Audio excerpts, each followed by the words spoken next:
گفتنی هستیم که در هر یک دور و زمان، در هر یک کشور، در هر یک وقتی که شده است،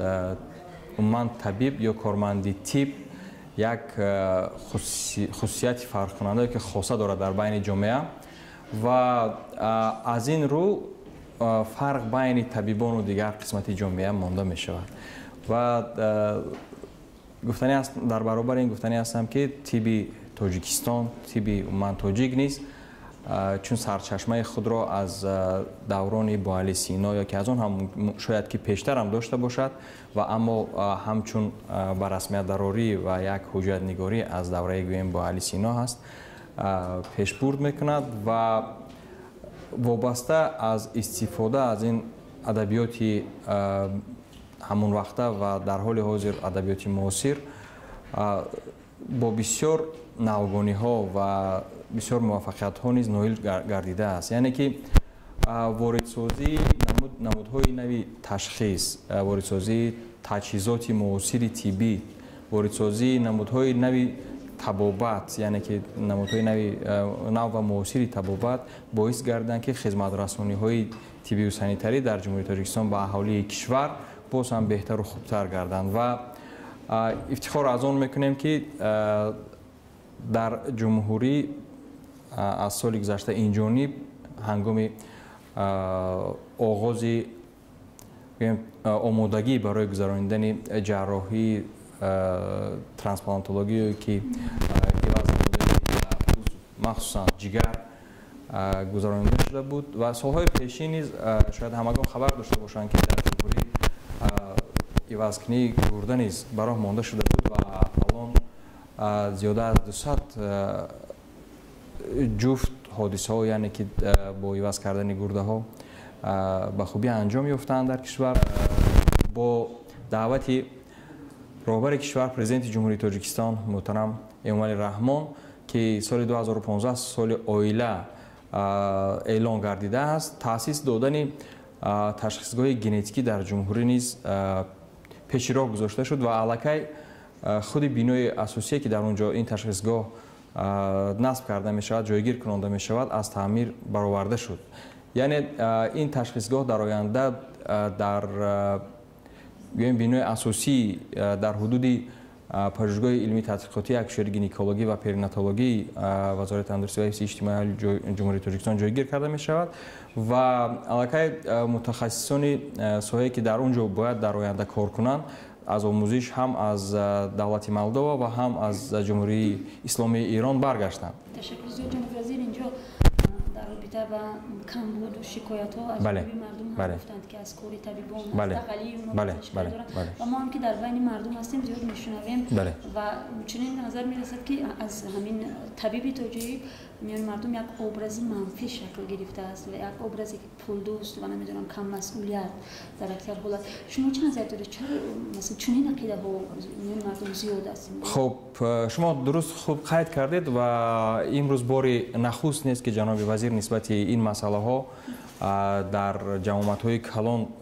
گفته میگذارند، چون که در حقیقت متاسفانه حالت های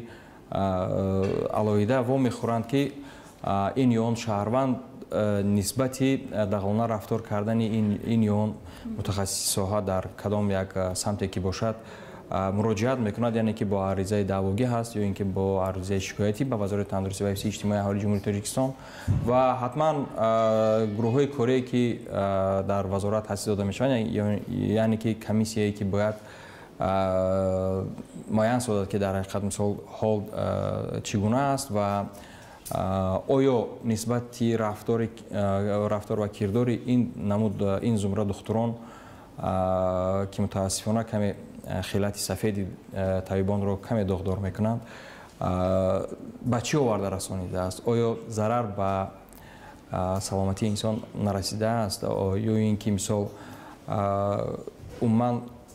فکر و ملاحظه خود مراجعت کننده نسبت کدام سمت است؟ تنها به خاطر مثال تعقیب کردن خود رفتار کرداریان یا اینکه مثال در خود فعالیت، یعنی ما معین میکنیم و در حال چاره های فوری اندیشیده میشوند чораҳои маъмурӣ низ андешида мешаванд. То ҳатто ҳамин хел ҳолатҳое мешавад ки мо маҷбур мешавем духтуроне ки собиқаи корӣ доранд шояд таъсири кадом омилҳои иҷтимоӣ ба он оварда расонидааст ки мисол духтур дар ин ё он рӯз яъне ки бо ин ё он шахси ки ҳамон рӯз мисол гӯем таҳти фишор ё ин ки таҳти мисол таъсири суханҳои ноҷои ин духтур қарор мегирад ба вуҷуд меоянд. Ва пӯшида нест ки музди маоши мисол духтур чӣ қадар аст, яъне ки мо хуб саҳеҳ медонем ки мисол маблағ-ҷудокунӣ чӣ гуна аст, аммо мо наметавонем ба ин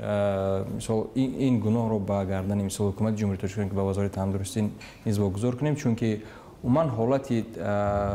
иқтисодиёти иҷтимоии кишвар дар ҳоли ҳозир ҳамин аст. Бидон ҳолатҳое ки дар чунин ҳолатҳо баъди шикоят ба вазорат духтурон танбеҳ гирифта бошанд? Албатта ҳастанд ин ҳолатҳо ва имрӯз рӯзи иди табибони ҷумҳурии Тоҷикистон ки ҳаст, мо ин тарафҳои манфиро яъне ки қайд накардем ва аммо ҳангоми пешниҳод кардани мутахассисон барои лоиқ донистан ба ҷоизаҳои ифтихории вазорати тандурустӣ, махсусан ба сазовор шудан ба нишони сарисинагии аълочаи тандурустии ҷумҳурии Тоҷикистон, комиссияи таъсисдодаи вазорати тандурустии ҷумҳурии Тоҷикистон ба қарор омад ки агар нисбати ин ё ин шахсе ки пешниҳод мешаваду нисбати он ягон далели шаъӣ яъне ки ягон шикоят ҳаст ё ин ки дар кадом як расонаҳо ё ин ки дар на танҳо мисол расонаҳо балки дар ягон ҳуҷҷатҳои мақомоти ҳифзи ҳуқуқ ҳаст, ин шахс лоиқ ба ҷоизаҳои вазорат нест ва ҳамин тариқ мо имсол як аз ҳисоби умумии пешниҳодшудагон анқариб 2% пешниҳодшудаганро бо ин сабаб гардонидем. Дар ҳоли ҳозир дар ҷумҳурӣ анқариб зиёда аз 2000 мутахассиси